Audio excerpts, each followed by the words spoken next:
बिस्मिल्लाहिर्रहमानिर्रहीम। अस्सलाम वालेकुम व्यूअर्स, मेरा नाम आबिद है और मैं आपको आज पढ़ाऊँगा लेक्चर नंबर 15। लेसन है 9 और पार्ट है पार्ट 2। जैसा कि आपको मालूम है कि लेसन नंबर 13 में मैंने आप लोगों को कुछ पार्ट या कुछ पैराग्राफ्स पढ़ाए थे। किस लेसन के टॉपिक था हमारा द वाइट लैम्प, और आज उसका दूसरा और आखिरी पार्ट मैं आपको पढ़ाऊँगा। इसमें हम क्या क्या पढ़ेंगे ये मैं आपको मेन पॉइंट्स में बता देता हूँ। समरी ऑफ द लेसन, जो कि मैं एक बार कर चुका हूँ आपको, लेकिन फिर आपको बता देता हूँ कि इस लेसन की समरी क्या है। फिर आ जाए main theme of the lesson, कि इस लेसन का मेन थीम या बड़ा मकसद क्या है, ये क्यों लिखा गया है, या आपके बुक में, आपके फर्स्ट ईयर बुक में ये क्यों है। ठीक है, ये लेसन। फिर मैं रीडिंग कराऊंगा और रीडिंग के साथ साथ मैं आप लोगों को ट्रांसलेशन कराऊंगा। ठीक है, सबसे पहले आप आ जाए मेन कैरेक्टर्स की तरफ। जैसा कि आपको मालूम है कि इस शॉर्ट स्टोरी में दो ही मेन कैरेक्टर्स हैं। एक कैरेक्टर है नवासर, ये डी जो है ये साइलेंट है तो इसका नाम है नवासर। दूसरा मेन कैरेक्टर है अरशक। अरशक छोटा सा बच्चा था, नवासर ने इसको बड़ा किया। नवासर चूँकि इसके अंकल थे और ये लेपालक बच्चा था, इसके अपने माँ बाप मर चुके थे, तो नवासर ने उसको बड़ा किया, उस पर तालीम कराई, स्कूल में दाखिल कराया, कॉलेज में, इसी तरह से यूनिवर्सिटी में, और फिर वो एक आला अफसर बन गया। और कल मैंने आपको बताया था कि अफसर बन के वो अपने चचा को भूल ही गया, और जब वो 10 साल बाद गांव आ गया तो नवासर जो था वो बहुत खुश था कि वो आ जाएगा, मुझे थैंक यू बोलेगा और मेरी खिदमत करेगा। लेकिन इसके बरअक्स हो गया, उसने नवासर का पूछा ही नहीं।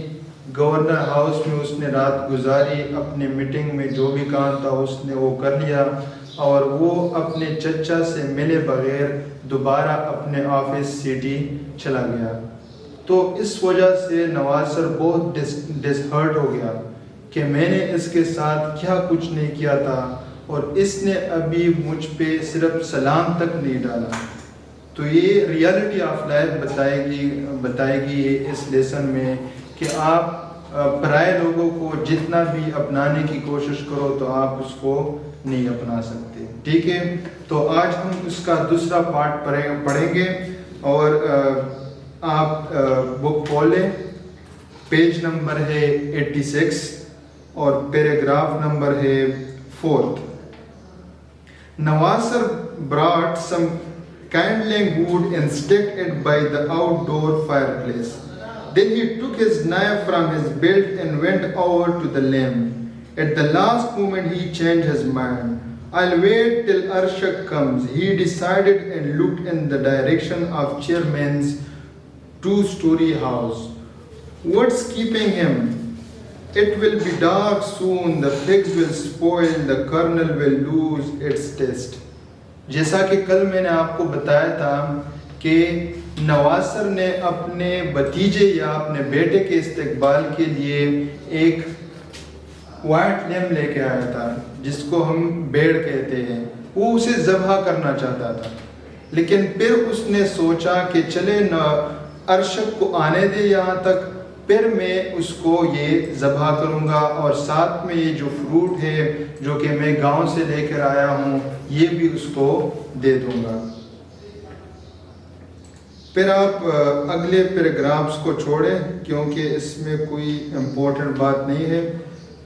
आप आ जाइए page number 87। Nawasar repeated the words to himself. Well then, that means he will soon be home. I will start the fire for the shashalak meanwhile. He had a good fire going into the fireplace. Then he set to cleaning the skewers. He went back into the house, wiped the dust off the lamp and sat down at the table to eat. अभी भी एक दिन गुजर गया लेकिन नवासर अपने बेटे का, ले पालक बेटे का इंतज़ार कर रहा है, उसके लिए तैयारियां कर रहा है, घर साफ कर रहा है, खुराक लेके आ रहा है उसे, लेकिन उसके बेटे का कोई पता नहीं चलता। Time dragged on endlessly. The light went on in the village, and the houses took on a cozy look. The street noises were dying down soon. The only sound was that of dogs barking mournfully in the distance. Arshak had still not returned. The fire died down, leaving a mound of ashes in the fireplace, while the lamb lay on the grass, chewing its cud. Nawasar was all ear as he peered into the darkness. His eyes became strained and started to tear. His head felt heavy. He rose, but his feet refused to budge. Why shouldn't I go begging to him? I am older than he is. He should come to me. He began to grumble, but then he consoled himself once again by saying, well, he is an important man. Maybe he has some important business to discuss with the chairman. He will come home in the morning. बस रात होने वाली थी। नवासर इंतज़ार करते करते आखिरकार उसने सोचा कि जो भी वो अफसर है या जो भी है, लेकिन वो मेरा बेटा है, उसको चाहिए कि मेरे घर आ जाए, सलाम दुआ मेरे साथ करे, खाना वगैरह खा ले, ठीक है, वो बज़द दे। लेकिन आखिरकार उसने हिम्मत हारी और उसने सोचा कि शायद चेयरमैन के साथ उसका कोई इम्पोर्टेंट ही मीटिंग हो, इसलिए वो पहले यहाँ नहीं आया, पहले वहाँ पे चला गया, शायद बाद में आ जाए। और वो रात तक, आखिर रात तक इंतज़ार करता रहा। But still he waited far into the small hours.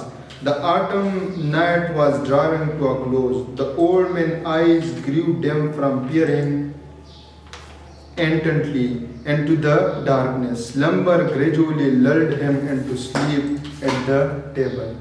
और आखिरकार इंतज़ार करते करते नवासर सो ही गया और उसको पता भी न चला कि वो किस तरह इंतज़ार करते करते सो गया था। He did not know how long he had slept. He was awakened by the neighbor woman's voice calling from the yard. He opened his eyes and was surprised to see the first rays of the sun peeping into the window. Nawasar, hey Nawasar, the neighbor called. और रात गुजर गई और नवासर जो था वो सो रहा था, यहाँ तक कि सूरज भी निकल गया और उसकी जो हमसाया थी या जो नेबर थी, उसने उसे उठाने की कोशिश की कि नवासर आपको क्या हो गया है, आप तो मतलब ज़मीन पर सो रहे हो या सो रहे थे कल रात से। तो उसने नवासर की तबीयत पूछी। He rushed out of the house. His neighbor was looking over the fence. How come you have slept too late today? What is it? Is Arshak on his way here? No, she said and shook her head. Your Arshak is leaving. Look at the road. जैसे ही वो नींद से उठा तो उसने neighbour से पूछा या हमसाया से पूछा कि आपने मुझे क्यों उठाया? इसलिए कि मेरे घर अर्शक आ रहा है। तो उसने हमसाया ने नवासर से कहा कि नहीं, आपका अर्शक आपके घर नहीं बल्कि वापस अपने ऑफिस जा रहा है। और वो देखो उसकी गाड़ी जो कि सड़क पे तेज तेज गुजर रही है। No, Nawasar felt as if the roof had come down on his head. He ran over to the low shed and climbed to the roof. Arshak's car was speeding along the road, glittering in the sun, quickly becoming smaller and smaller. तो वो जल्दी जल्दी से छत पे चढ़ा तो उसने देखा कि वाकई में अर्शक का कार तेजी से चमकता हुआ वापस अपने ऑफिस की तरफ जा रहा है।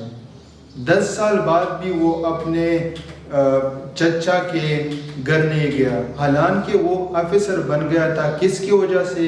इसी अंकल की वजह से। इसने ही तालीम दिया था, क्योंकि इसके रियल जो पेरेंट्स थे वो भूख की वजह से इतने गरीब थे कि भूख की वजह से मर चुके थे।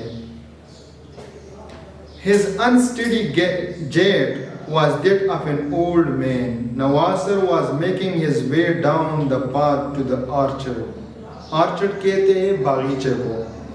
His eyes that stared at the ground seemed to have become sunken. His back seemed more stooped than ever. The white lamb gamboled after him.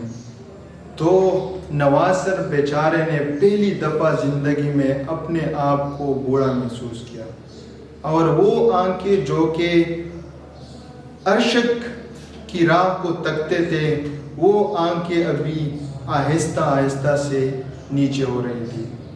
और उसने जो भी गिफ्ट्स, जो भी खुराक या जो भी फ्रूट हर शख्स के लिए लेके आया था, वो उसने उठा लिए और वापस चल लिया।